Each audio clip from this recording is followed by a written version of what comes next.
Hello student, welcome back our channel Sheetal tuition classes. आज हम लेकर आए हैं क्लास थर्ड में इंग्लिश ग्रामर का एक न्यू चैप्टर जिसका नाम है सब्जेक्ट एंड प्रेडिकेट। चैप्टर 17 है। हो सकता है आपकी बुक में ये चैप्टर नंबर चेंज हो सकता है, लेकिन चैप्टर का नाम जो है वो है सब्जेक्ट एंड प्रेडिकेट। चलिए पढ़ते हैं। देखिए इस तरह से ये चैप्टर दिया हुआ है। इस चैप्टर को स्टार्ट करने से पहले मैं आपको कुछ ज़रूरी बात बता देती हूँ कि ये बहुत इजी है। दूसरा, इसमें सब्जेक्ट और प्रेडिकेट के बारे में ही बताया है, डिस्कशन किया गया है कैसे हमें अपने सेंटेंस को क्लियर करना है। और इस चैप्टर में जो सबसे अच्छी चीज़ है वो ये है कि आप लोग मेरे साथ जुड़े हुए हैं और आप मेरी हेल्प से या मैं आपके लिए आपके प्यार से इस चैप्टर को बहुत अच्छे से समझाने की कोशिश करूँगी। आई होप कि आपको इस चैप्टर को ही नहीं बल्कि जो मैंने अभी तक चैप्टर पढ़ाए हैं उसमें भी अच्छा लगा होगा सुनकर और पढ़कर, तो बहुत अच्छे से समझ में भी आया होगा। जल्दी से जल्दी मुझे कमेंट बॉक्स में बताइए आपने कैसे कैसे इस चैप्टर को पढ़ा है और समझा है और ये आपको कितना समझ में आया है। तो मैं बताना चाहती हूँ कि जो ये इनका एक टॉपिक है subject and predicate purpose of and use का, तो इसमें ये होता है कि a sentence has two parts. जो ये सेंटेंस होता है ना, कोई भी सेंटेंस, तो उसके जो हैं दो पार्ट होते हैं। ये दो पार्ट में डिवाइड होता है। जैसे कि रीमा राइड्स अ व्हीकल्स बाइसिकल। ठीक है, तो ये जो है ये सेंटेंस जो है ये दो पार्ट में डिवाइड किया गया है। इसमें सबसे पहला पार्ट होता है सब्जेक्ट एंड सेकंड पार्ट होता है प्रेडिकेट। तो हमें समझना ये है कि हमारा जो सब्जेक्ट है वो कौन सा है, वो क्या कहलाता है, कहाँ कहाँ आता है, और जो प्रेडिकेट है वो कहाँ से कहाँ तक होता है। क्योंकि पूरा जो सेंटेंस होता है, पूरा सेंटेंस जो है वो तो प्रेडिकेट नहीं कह सकते या उसको पूरे को सब्जेक्ट नहीं बोल सकते। इसमें कुछ पार्ट ऐसा होता है इस पूरे सेंटेंस में कि कुछ पार्ट ऐसा होता है कि वो सब्जेक्ट होता है और सेकंड पार्ट जो होता है वो इसका प्रेडिकेट कहलाता है। तो मैंने कुछ नोट्स बना के रखे हैं जिसकी हेल्प से मैं आपको पढ़ाऊँगी। और मैं जो नोट्स बनाती हूँ मैं बुक से इसलिए नहीं समझाती हूँ क्योंकि बुक्स में जो थ्योरी लिखी होती है वो उतने अच्छे से आप लोग नहीं समझ पाते हैं। मैं इसलिए नोट्स बनाती हूँ कि नोट्स के द्वारा आप लोग बहुत अच्छे से समझ पाते हैं और वो बहुत क्लियरली होता चला जाता है। सुनते सुनते ही आपको ऐसा लगेगा कि हमारा जो टॉपिक था सब्जेक्ट एंड प्रेडिकेट का या किसी और भी चैप्टर का, तो वो आप बहुत इजी वे में सीख जाते हो और आपको बहुत जल्दी से समझ आ जाता है। तो मुझे भी ऐसा अच्छा लगता है और आप जो लाइक और शेयर करते हो ना वो मेरे को बहुत अच्छा लगता है। उससे मुझे एक प्रेरणा मिलती है वीडियो जल्दी जल्दी बना के डालने की। ठीक है, तो आप लोगों का जो ये प्यार है ना इसको बनाए रखिए और ज़्यादा से ज़्यादा लोगों को शेयर कीजिए। चैनल को लाइक सब्सक्राइब करना ना भूलिए। चलिए बढ़ते हैं आगे अपने चैप्टर की तरफ। देखिए इस तरह से मैंने ये नोट्स बनाया है। आप ऊपर की 2 लाइंस पे ध्यान ना देके इस चैप्टर पर ध्यान दें। ये चैप्टर यहाँ से स्टार्ट है, चैप्टर 17 सब्जेक्ट एंड प्रेडिकेट। ठीक है, अब देखना यह है कि हमारा जो सब्जेक्ट और प्रेडिकेट है वो क्या होता है। तो सब ऐसा कोई भी सेंटेंस नहीं होता जिसमें सब्जेक्ट प्रेडिकेट नहीं होता, ये मैंने पहले भी बताया था। तो यहाँ हमने रूल नंबर 1 लिखा है कि द सब्जेक्ट इज़ हु और what the sentence is about. जिस सेंटेंस में हु व्हाट का इस्तेमाल हो रहा है या पूछा जा रहा है, अब सब्जेक्ट में क्या है कि द सब्जेक्ट इज़ हु और what and sentences is about. Subject में हु मतलब जिसके बारे में बात की जाती है उसको हम सब्जेक्ट कहते हैं। अब सब्जेक्ट के टाइम पर सब्जेक्ट कोई भी हो सकता है, एनिमल भी हो सकता है, पर्सन भी हो सकता है, कोई भी हो सकता है, ठीक है। तो सब्जेक्ट मतलब जिसके बारे में बात हो रही है। एंड जो हमारा सब्जेक्ट है उसको क्लियर करने के लिए अभी मैं जब एक्सरसाइज कराऊंगी तो मैं आपको क्लियर करती चली जाऊंगी कि सब्जेक्ट क्या होते हैं। लेकिन ये ज़्यादा से ज़्यादा आप इस एक्सरसाइज को करिएगा, अपनी बुक की एक्सरसाइज को करिएगा, उसकी प्रैक्टिस से ही आपको ये बहुत अच्छे से समझ में आएगा। तो सब्जेक्ट ये तो आपको पता चल गया कि सब्जेक्ट क्या होता है। जिस चीज़ के बारे में, जिस व्यक्ति के बारे में बात हो रही होती है पूरे सेंटेंस में, वह सब्जेक्ट कहलाता है, ठीक है। Next, the predicate tells something about the subject. अब सब्जेक्ट का वह पार्ट जो हमें प्रेडिकेट के बारे में बता रहा है या किसी चीज़ के बारे में बता रहा है, वह प्रेडिकेट कहलाता है। जैसे कि हमने अभी ऊपर बात की कि सब्जेक्ट क्या होता है, जिसके बारे में बात की जा रही है। वो एनिमल, पर्सन या कोई थिंग्स भी हो सकता है। लेकिन प्रेडिकेट क्या होता है? प्रेडिकेट वो होता है सब्जेक्ट जिसके बारे में बता रहा होता है। जैसे सपोज़ कीजिए कोई लड़की है और वह जो है एक बहुत बड़े हाउस में रहती है, ठीक है। तो यहाँ सब्जेक्ट क्या हो गया? लड़की की जैसे suppose Rita lives in a big house. Rita जो है एक बहुत बड़े घर में रहती है, ऐसा रीता शब्द जो हो गया वो सब्जेक्ट हो गया, ठीक है। Lives in a big house, अब लिव्स तो हमारी वर्ब है, ठीक है। अब इन अ बिग हाउस किसके बारे में बता रही है रीता? कि उसका जो घर है वो बहुत बड़ा है, तो अपने घर के बारे में रीता बता रही। तो रीता सब्जेक्ट है एंड जो घर है इन अ बिग हाउस, तो वो क्या हो गया? उसका प्रेडिकेट हो गया। तो समझ में आया आपके? सेंटेंस के 2 पार्ट होते हैं, सब्जेक्ट एंड प्रेडिकेट। सब्जेक्ट वो होता है जिसके बारे में बात की जाती है एंड प्रेडिकेट वो होता है जिसके बारे में सब्जेक्ट बताता है कि क्या चीज़ है या ये क्या है, ठीक है। थर्ड टॉपिक है, it basically contains verb and all the words after the verb, ठीक है। अब थर्ड टॉपिक हमारा है, it basically contains verb and all the words after the verb. अब जो प्रेडिकेट होता है उसमें वर्ब होती हैं, लेकिन वर्ब के अलावा भी कुछ वर्ड्स ऐसे होते हैं जिनको हम प्रेडिकेट कहते हैं, ठीक है। अब हम एग्ज़ाम्पल के द्वारा आपको समझाते हैं, वो आपको बहुत अच्छे से समझ में आएगा एग्ज़ाम्पल के थ्रू जब मैं समझाऊंगी तो। और आप नोट डाउन करते जाइएगा भी, अपनी नोटबुक में पास में कोई भी पेन कॉपी रखी हो उससे नोट डाउन करिएगा तो बहुत अच्छे से समझ आ जाएगा।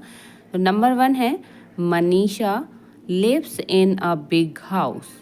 अब मनीषा जो है एक लड़की है, यहाँ पे कोई एनिमल भी हो सकता था, कोई थिंग्स भी हो सकती थी। यहाँ ये सेंटेंस पूरा चेंज हो सकता था, अगर थिंग्स होता तो चेंज हो जाता एंड कोई एनिमल होता तो उसका भी कुछ ना कुछ यहाँ पर चेंज हो जाता। लेकिन क्या है, हमारे में सब्जेक्ट होता है। सबसे पहली चीज़ ये ध्यान रखिएगा कि इस तरह के सेंटेंस सब्जेक्ट एंड प्रेडिकेट में क्या क्या होता है, ये मैं छोटा सा एक तरीका आपको बता देती हूँ शॉर्ट में। Subject plus verb plus predicate, ठीक है।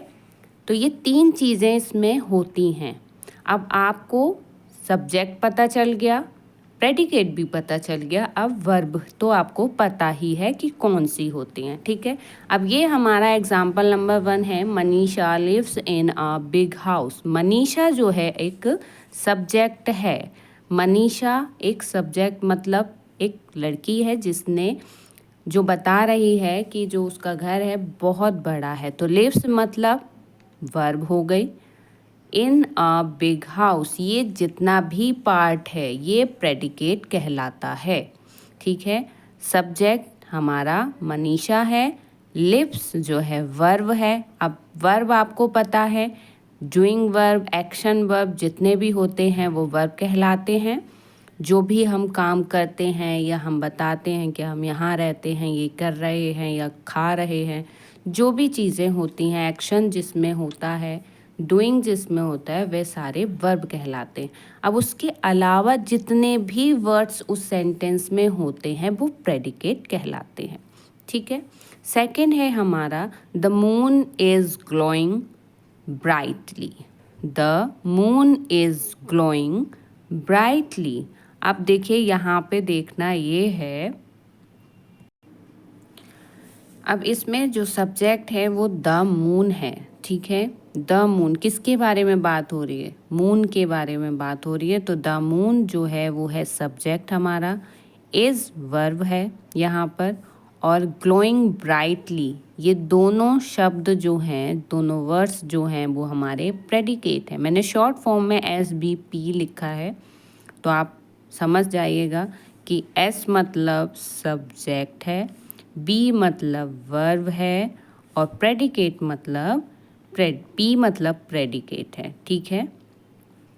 मैंने अब यहाँ पे फुल लिख दिया है, आप समझ सकते हैं। सब्जेक्ट अभी भी आधा लिखा है, तो आपको फिर भी आसानी से समझ में आएगा। तो अब कंफ्यूज मत होइएगा कि ये मैम ने SBP क्या लिख दिया। ठीक है। तो ये इसकी शॉर्ट फॉर्म मैंने आगे के जो वर्ड्स हैं वो मैंने यहाँ से कॉपी कर दिए इधर। द मून हमारा है सब्जेक्ट, क्यों? क्योंकि मून की ही बात हो रही है। इज़ हमारा वर्ब है जो इस सेंटेंस के मिड में आया है, एंड ग्लोइंग ब्राइटली जो ये दो वर्ड्स बचे वो हमारे प्रेडिकेट हैं। ठीक है। क्लियरली हो रहा है आपको कि ये समझ में आ रहा होगा, जो आपके रिस्पॉन्स हैं वो बता रहे हैं। थर्ड टॉपिक है इसमें, learning notebook teaches us English and maths. अब जो लर्निंग नोटबुक है, तो हम जब पढ़ रहे हैं, अब इसमें सब्जेक्ट क्या है? Learning notebook. हम क्या पढ़ रहे हैं? नोटबुक पढ़ रहे हैं अपनी। किस से पढ़ रहे हैं? अब जैसे कि मैंने आपको बताया कि लर्निंग नोटबुक जो है वो सब्जेक्ट है इस सेंटेंस में। टीचर्स क्या है? वर्ब है। एंड वर्ब के बाद जितने भी वर्ड्स हैं इन इंग्लिश एंड मैथ, ये हैं हमारे प्रेडिकेट। ठीक है। लर्निंग नोटबुक हमारा सब्जेक्ट है, मैं फिर से समझा देती हूँ। टीचर से हमारा वर्ब, एंड इसके बाद के जितने भी वर्ड्स आते हैं अस इंग्लिश एंड मैथ्स, ये हमारे प्रेडिकेट कहलाते हैं। ठीक है ना। नेक्स्ट एक्सरसाइज करते हैं। तो अभी हमने आपको समझाया सब्जेक्ट एंड प्रेडिकेट और उससे रिलेटेड कुछ एक्सरसाइज करवाई थी। तो आपको समझ में आया होगा कि जिसके बारे में बात की जा रही है वह सब्जेक्ट कहलाता है, एंड जिस चीज़ के बारे में बात की करते हैं वह सब्जेक्ट है, लेकिन जिसके बारे में सब्जेक्ट बता रहा है उसके अलावा जितने भी वर्ड्स होते हैं उस सेंटेंस में वह प्रेडिकेट कहलाते हैं। ठीक है ना। अब इसमें नेक्स्ट टॉपिक है हमारा, the subject can be more than one person, animals और थिंग्स। इसमें एक से ज़्यादा पर्सन भी हो सकते हैं, एनिमल्स, थिंग्स भी हो सकते हैं। तो इसमें बताया गया है कि एक से ज़्यादा भी हो सकते हैं सब्जेक्ट। जैसे कि एग्जाम्पल नंबर 1 है माई ब्रदर एंड सिस्टर। अब यहाँ पर देखिए दो व्यक्तियों के बारे में बात की गई है, बहन भाई के बारे में, माई ब्रदर एंड सिस्टर। तो ये दोनों ही सब्जेक्ट कहलाएंगे। ठीक है। आर यहाँ वर्ब आ गई, my brother and sister are coming to see me tonight. ठीक है। माई ब्रदर एंड सिस्टर यहाँ क्या हो गए? सब्जेक्ट हो गए। आर वर्ब हो गई। उसके बाद के जो ये शब्द हैं, जो वर्ड्स हैं, coming to see me tonight, ये प्रेडिकेट कहलाएंगे। ये आपने पहले जब सीखा था तो वहाँ सिर्फ एक ही सब्जेक्ट था, बट यहाँ पे दो सब्जेक्ट हैं, ब्रदर और सिस्टर। ठीक है। समझ में आया? एक से ज़्यादा भी हो सकती हैं चीज़ें। सेकंड है tiger and lion are wild animal. अब यहाँ पर भी सब्जेक्ट दो हैं, टाइगर एंड लॉयन, ये दोनों ही सब्जेक्ट हैं हमारे। आर हमारी वर्ब है, और आर के बाद, वर्ब के बाद जो भी वर्ड्स हैं वाइल्ड एनिमल्स, ये हमारे प्रेडिकेट कहलाते हैं। ठीक है। नंबर 3 है table and chair are not required here. ठीक है, तो यहाँ पर टेबल एंड चेयर जो हैं ये दोनों ही सब्जेक्ट कहलाएंगे, दोनों वर्ड्स। क्यों? क्योंकि एक से ज़्यादा हैं, टेबल है और चेयर है, दो थिंग्स की बात हो रही है, 2 थिंग्स हैं यहाँ पर, तो दोनों क्या कहलाएंगे? सब्जेक्ट। आर हमारा वर्ब हो गया और इसके आगे का जो ये सेंटेंस है पूरा, जो वर्ड्स हैं नॉट रिक्वायर्ड हियर, तो ये हमारे हो गए प्रेडिकेट। आर हमारी वर्ब हो गई, ठीक है, और टेबल एंड चेयर हमारे सब्जेक्ट हो गए। नेक्स्ट टॉपिक की तरफ चलते हैं हम, जिसका नाम है subject in an imperative sentence. Imperative sentence का मतलब होता है कमांड सेंटेंस भी हम बोलते हैं, जैसे किसी को कमांड देना। मैंने देखिए हिंदी में इसीलिए लिखा है ताकि आप कंफ्यूज ना हो, छोटे बच्चे कंफ्यूज हो जाते हैं कभी कभी, तो आप लोग कंफ्यूज ना हो ज़रा भी, तो इसलिए मैंने हिंदी में भी इसको लिख के समझाया है कि किसी को कमांड देना इट मीन्स जैसे आप किसी को कह रहे हो brush your teeth. Number 1, brush your teeth आपने किसी से कहा, अपने छोटे बहन भाई से या किसी से भी, तो वहाँ पर क्या होगा कि आपने इसको कमांड दी। लेकिन यहाँ पर इसको, अब यहाँ पर क्या है, ये इस टॉपिक में subject and in an imperative sentence, यहाँ इसको हम कमांड सेंटेंस भी बोलते हैं। तो यहाँ पर क्या है, किसी को कमांड दी जा रही है, जैसे brush your teeth, stand up, wait outside. किसी को हम बता रहे हैं वेट आउटसाइड कि आप बाहर इंतज़ार कीजिए, स्टैंड अप खड़े हो जाइए, ब्रश योर टीथ अपने दांत साफ कर लीजिए या अपने ब्रश कर लीजिए। ये हम एक किसी को कमांड दे रहे हैं। जैसे घर में कोई छोटा बच्चा होता है तो हम उसको ऐसे ही बोलते हैं ना, stand up, brush your teeth, ऐसे करके बोलते हैं। या कोई आता है हमारे ऑफिस में या हमारे घर में तो हम उसको वेट करने के लिए बोलते हैं वेट आउटसाइड। तो ये हम कमांड देते हैं, ठीक है ना। ये कमांड सेंटेंस भी बोले जाते हैं। ये क्या कहना चाह रहे हैं, brush your teeth, you should brush your teeth. अब यहाँ पे दिया है स्टैंड अप, बोले स्टैंड अप, तो ये क्या, इनका क्या मीनिंग है, you should stand up. Wait outside का मीनिंग क्या है, यू शुड वेट आउटसाइड। ये सब जो है इम्पेरेटिव सेंटेंस में आता है। बट ये इम्पेरेटिव सेंटेंस में क्या होता है कि ये कमांड देते हैं, और इसमें जब कमांड देते हैं तो इनका क्या मीनिंग होता है, you should brush your teeth, you should stand up, and wait outside का क्या हुआ, यू शुड वेट आउटसाइड।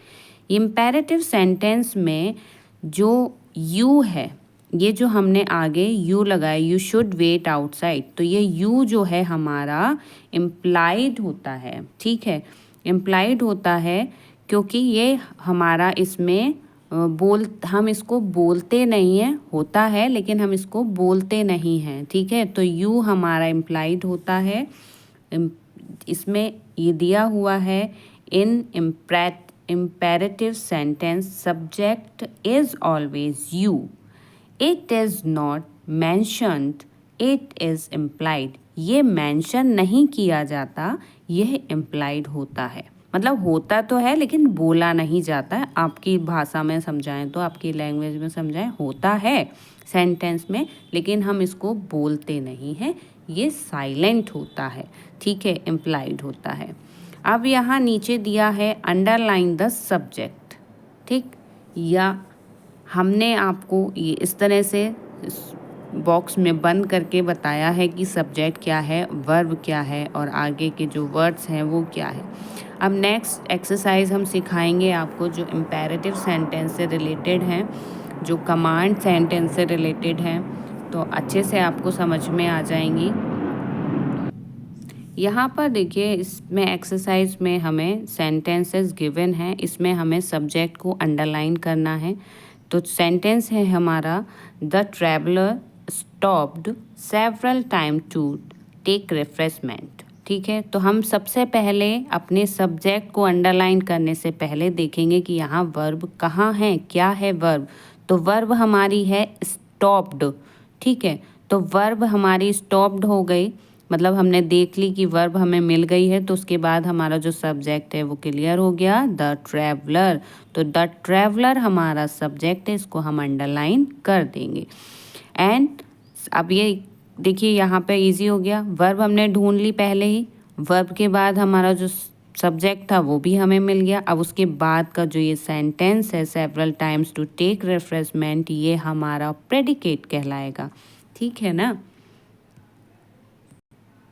अब यहाँ पे हमने जब वर्ब अपनी ढूंढी थी तो हमने बोला था स्टॉप्ड, हमारी जो वर्ब थी वो थी स्टॉप्ड। अब यहाँ स्टॉप्ड कौन हुआ, यहाँ पे द ट्रैवलर से स्टॉप हुए, जो ट्रैवलर थे वो स्टॉप हो गए।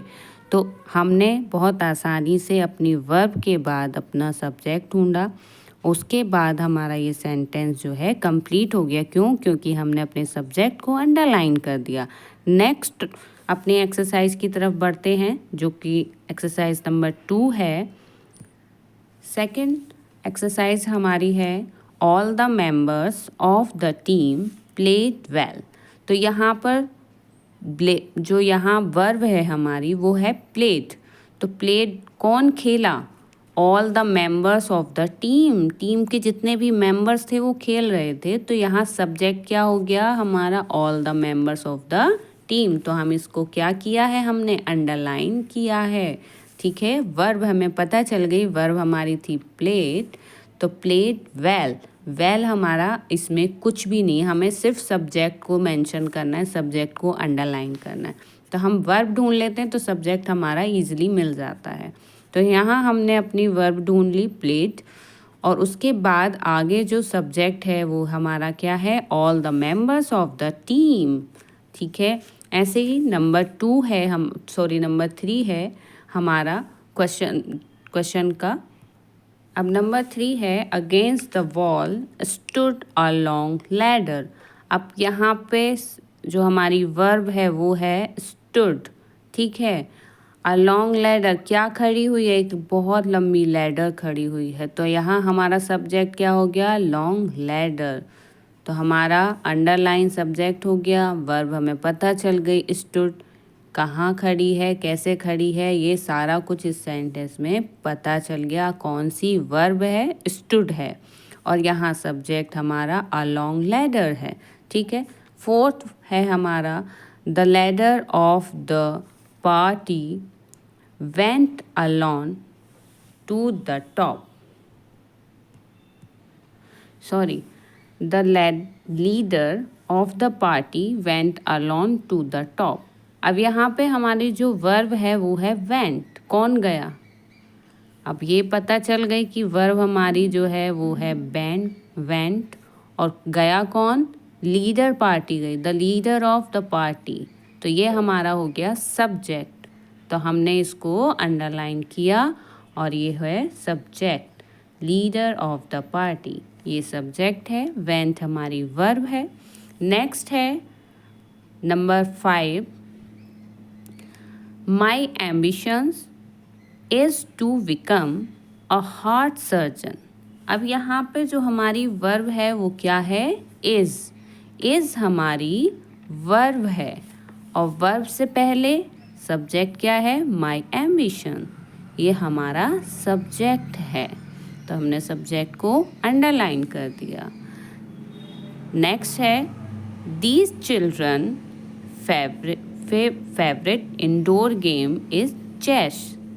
जो यहाँ पर सेंटेंस है, मेरी कुछ बोलने में मुझे प्रॉब्लम हो रही है क्योंकि मुझे परेशानी हो रही है, किसी दिक्कत की वजह से कुछ मुझे गले में दर्द हो रहा है, इसलिए मैं बोलने में थोड़ा दिक्कत हो पा रही है। These children's favourite indoor game is chess. अब यहाँ पे जो वर्ब है हमारी वो आपको पता चल रहा है, ये है इज़, ठीक है। इज़ हमारी वर्ब है।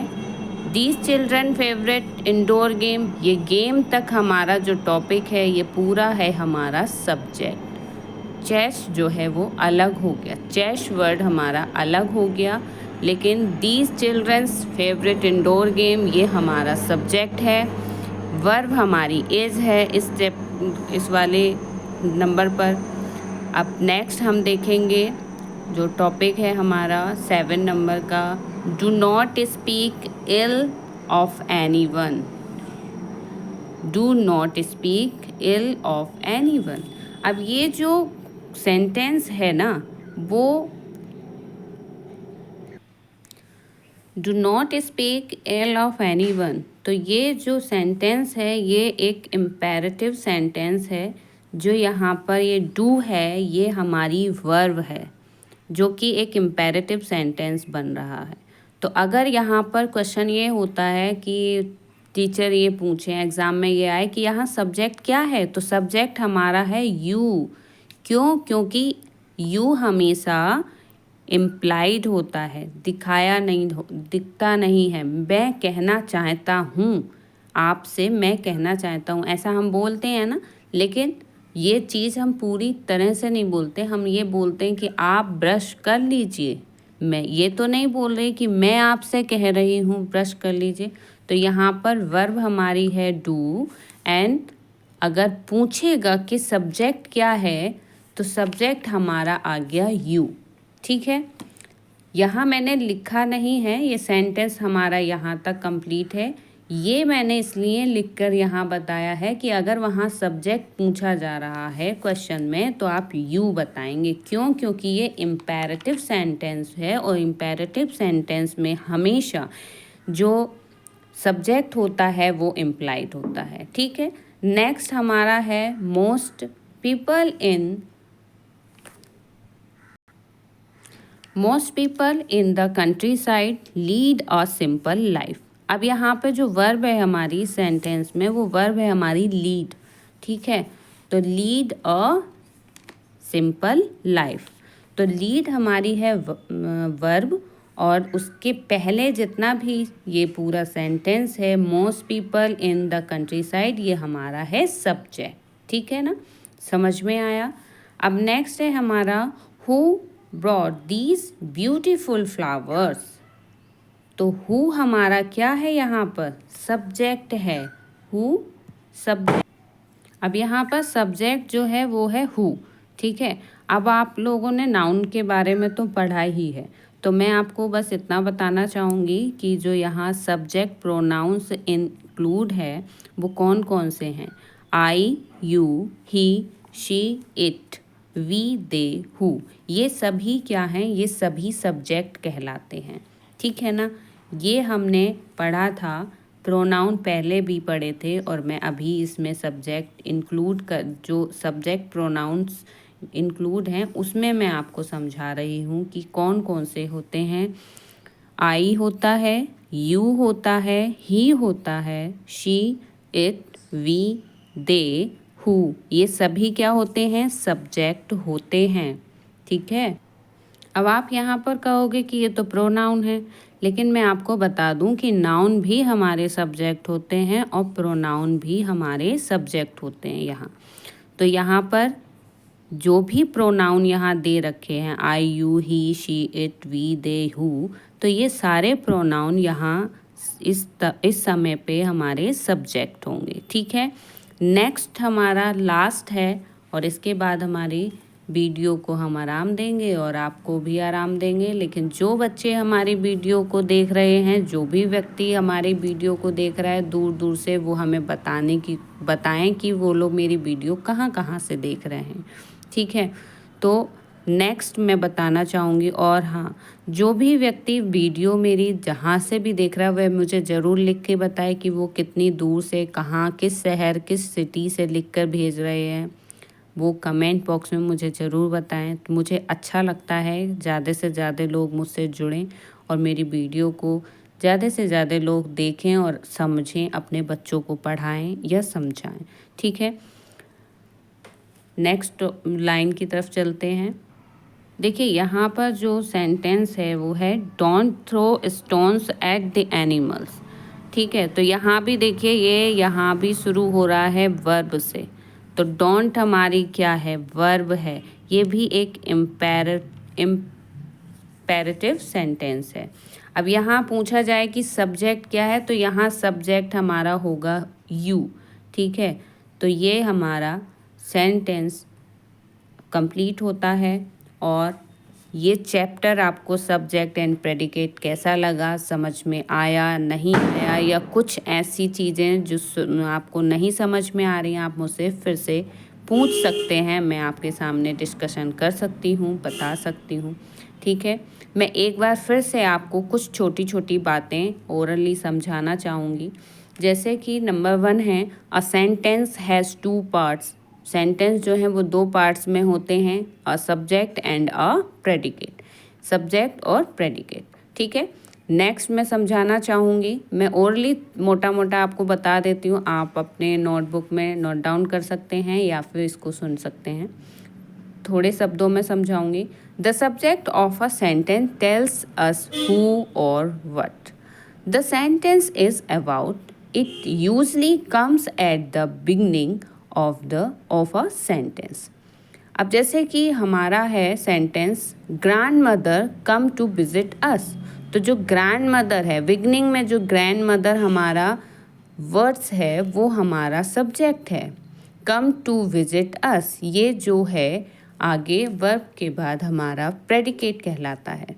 ठीक है, नेक्स्ट हमारी लाइन है, the subject is usually a noun, a pronoun और a group of words with a noun और अ प्रोनाउन। ठीक है, एग्जाम्पल के द्वारा समझा देती हूँ, 2 एग्जाम्पल दूंगी। The bus was late. ठीक, अब यहाँ द बस जो है वो हमारा सब्जेक्ट है।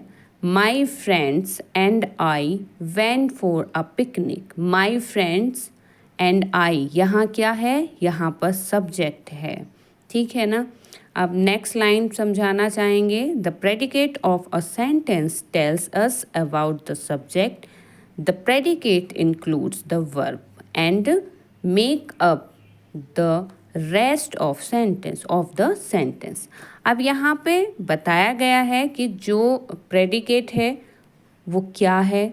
मैंने आपको पहले भी बताया था कि सब्जेक्ट जिसकी बारे में हम बात कर रहे हैं, या प्रेडिकेट वो होता है जो सब्जेक्ट जिसके बारे में बता रहा है।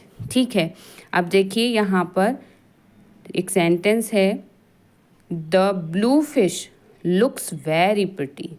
तो द ब्लू फिश जो वर्ड्स है हमारा वो कहलाएगा सब्जेक्ट। लुक्स वेरी प्रिटी जो है वो हमारा आ जाएगा प्रेडिकेट में। ठीक है, आई होप आपको ये चैनल आपको ये सब्जेक्ट बहुत अच्छा लगा होगा, ये चैप्टर बहुत अच्छा लगा होगा। तो मेरे चैनल को लाइक करें, सब्सक्राइब करें, ज़्यादा से ज़्यादा वीडियो को शेयर करें और बेल आइकन दबाना ना भूलें। बेल आइकन दबाना इसलिए ज़रूरी है क्योंकि आपको मेरी नई नई वीडियो जो भी पड़ेंगी वो आपके पास तक पहुंच जाएंगी, उनका नोटिफिकेशन पहुंच जाएगा और आप बड़े आराम से मेरी वीडियो को एंजॉय कर सकते हैं, कुछ सीख सकते हैं। मिलते हैं नेक्स्ट वीडियो में नेक्स्ट चैप्टर के साथ। Bye bye.